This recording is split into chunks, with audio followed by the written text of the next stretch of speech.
In service టీచర్లు అయినా కానీ ప్రస్తుతం టెట్ రాయబోయే ఛాత్రోపాధ్యాయులైనా కానీ ఎవరైనా సరే టెక్స్ట్ బుక్ మించి ఒక్క బిట్టు కూడా పక్కకి వెళ్ళదు. కానీ సార్ చెప్పినట్టుగా లెసన్ మధ్యలోంచి కూడా మనకి అడిగే అవకాశం ఉంది. 100% అడుగుతాడు. పాఠ్యపుస్తకం ముందర మనకి జాబిలి 1, 2, 3, 4, 5 5వ తరగతుల వరకు, నవవసంతం 1, 2, 3 అన్నవి 6, 7, 8 తరగతులు, తర్వాత సింగిడి 1, సింగిడి 2 అనేది 9, 10 తరగతులు. వీటి నుంచి కూడా ప్రశ్నలు అడిగారు.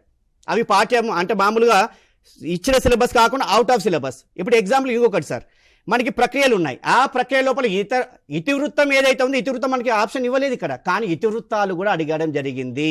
100% ఇతివృత్తాలు కూడా అడగడం జరిగింది. గుర్రం జాషువా గారి యొక్క శిల్పి పాఠ్యాంశం యొక్క ఇతివృత్తం ఏమిటి?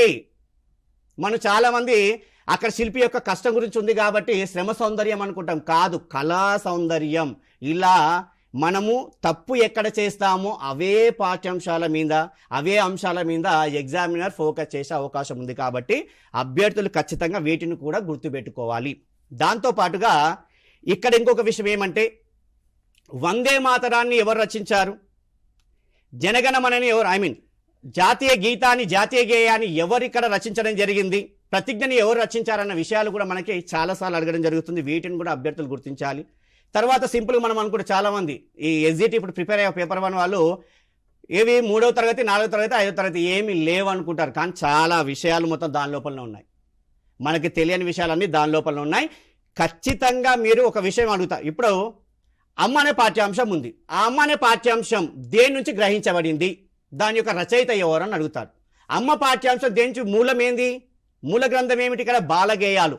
ఆ బాలగేయాలు అన్న ఆ రచన చేసి, ఆ బాలగేయాలన్న గ్రంథ రచన చేసి దాన్ని మనకు అందించిన వ్యక్తి ఎవరు ఇక్కడ మనకంటే సింపుల్గా మనకు వేముగంటి నరసింహాచార్యులు అంటారు. మరి వేముగంటి నరసింహాచార్యులు ఏ పాఠ్యాంశాన్ని రాయడం జరిగింది?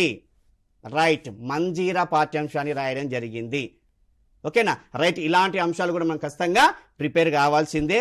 అంటే టెక్స్ట్ బుక్ ముఖ చిత్రం నుంచి లాస్ట్ పద విజ్ఞానం వరకు మీకు తెలుసా అనే ప్రతి ఒక్క అంశం నుంచి ప్రతి ఒక్క అంశానికి లెసన్ మధ్యలో ఉన్న మనకి ఒక పారాగ్రాఫ్ ఇస్తాడు. పక్కన మనకి ఆలోచించి చెప్పండి అని ఒక బాక్స్ ఉంటుంది.